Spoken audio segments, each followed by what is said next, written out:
Hello everyone. Till today, we have studied that the general requirement for energy and materials is common in all organisms, but it is fulfilled in different ways. We are going to study one of this way, that is autotrophic nutrition.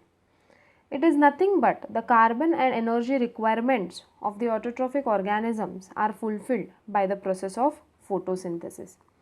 It is the process by which autotrophs take the in substances from the outside and convert them into stored forms of energy. As you can see, the equation tells us the material that is taken is in the form of carbon dioxide and water, and this is converted into carbohydrates in the presence of sunlight and chlorophyll.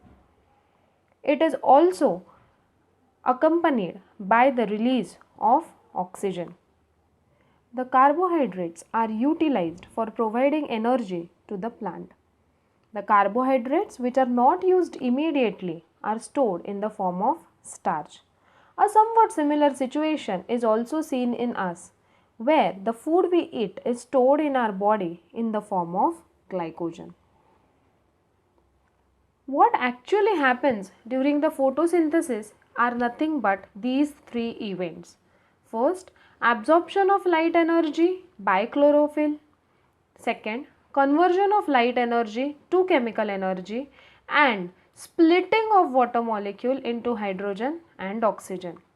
Third, reduction of carbon dioxide to carbohydrates. Now, let us see how each of these components of the above reaction are necessary for photosynthesis. The first component that we are going to consider is chlorophyll. If we carefully observe a cross section of a leaf under the microscope, we will notice that some cells contain green dots. These green dots are cell organelles called chloroplast, which contain chlorophyll. In plants, this chloroplast containing cells actually exist in the mesophyll. Chloroplasts have a double membrane, the inner and the outer. Within the chloroplast is a third membrane that forms stacked disc-shaped structures called thylakoids. Embedded in the thylakoid membrane are molecules of chlorophyll, a pigment, a molecule that absorbs light, through which the entire process of photosynthesis begins. Chlorophyll is also responsible for the green color of the plant. The thylakoid membrane encloses an internal space called the thylakoid space. Other types of pigments are also involved in photosynthesis, but chlorophyll is by far the most important. And this is proved by a simple experiment. Now we will see how chlorophyll is essential for photosynthesis. We have to take a potted plant with variegated leaves. Variegated meaning exhibiting different colors. For example, say a money plant or crotons. Now you have to keep this plant in dark room for 3 days so that all the starch gets used up. After 3 days in dark, keep the plant into sunlight for 6 hours. And after this, pluck a leaf from the plant and perform the starch test, which uses iodine. This test gives blue and black color of the iodine if the starch is present, and if the starch is absent, it remains brown.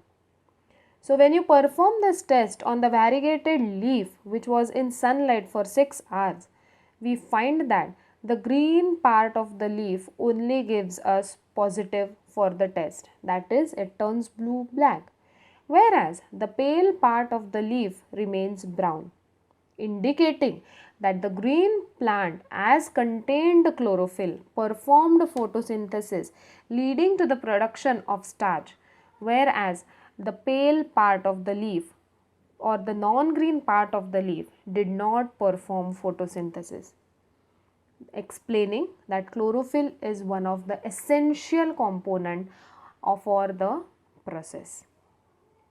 Now let us study how the plant obtains carbon dioxide. In class 9th, we had already talked about stomata, which are tiny pores present on the surface of the leaves. Massive amounts of gaseous exchange takes place in the leaves through these pores for the purpose of photosynthesis.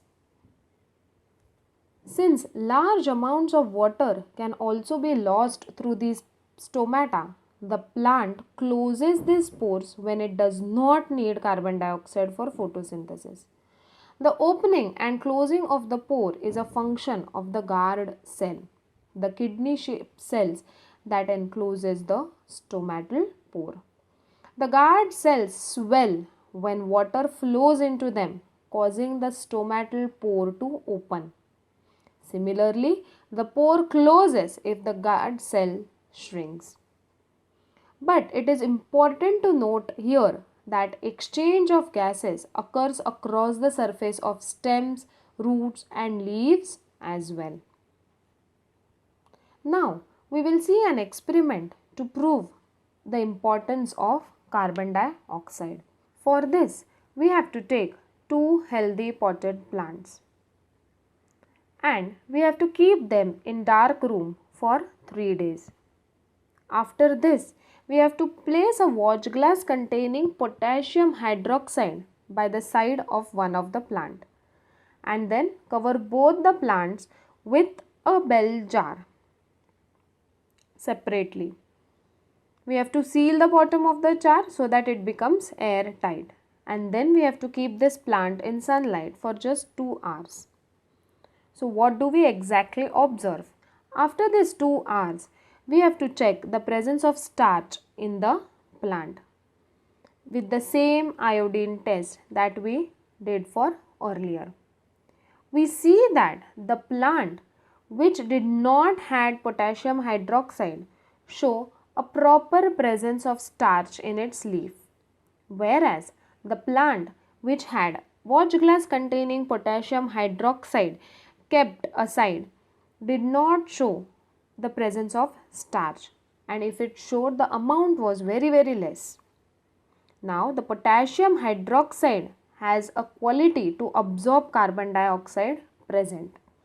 This suggests that the potassium hydroxide absorbed all the carbon dioxide present in the bell jar. As a result, the plant was unable to perform photosynthesis and thus there was no production of starch. Now, based on these two activities that we have discussed, can you think of an experiment to demonstrate that sunlight is also essential for photosynthesis? The answer is yes. Sunlight is also essential for photosynthesis and it is very well explained by the experiment as shown. Again, we have to take a potted plant and we have to keep one leaf of the plant partly covered with aluminium foil, and then after some time we have to perform the same starch test or the iodine test on that leaf. The leaf that was covered with aluminium foil did not give blue-black color, indicating the absence of starch. Thus, as that part did not get sunlight, it did not perform the process of photosynthesis, whereas the rest of the leaf produced blue-black color, indicating presence of starch. Till now, we have seen that the energy requirement of autotrophs is met, but they also need other raw materials for building their body, such as water is used in photosynthesis, or the other materials like nitrogen, phosphorus, iron, magnesium. All these requirements of raw material are obtained through soil. Further, one feature that we need to know about photosynthesis is that it is basically divided into two parts. These two parts are one, light reaction and second, dark reaction. Light reactions take place in the presence of light.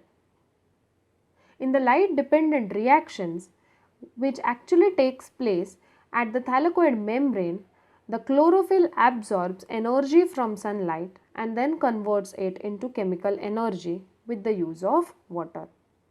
The light dependent reactions release oxygen from the hydrolysis of water as a byproduct. Whereas in the dark reaction, which is also called the Calvin cycle, which takes place in the stroma, the chemical energy derived from the light dependent reaction drives both the capture of carbon in carbon dioxide molecule and the subsequent assembly of sugar molecule.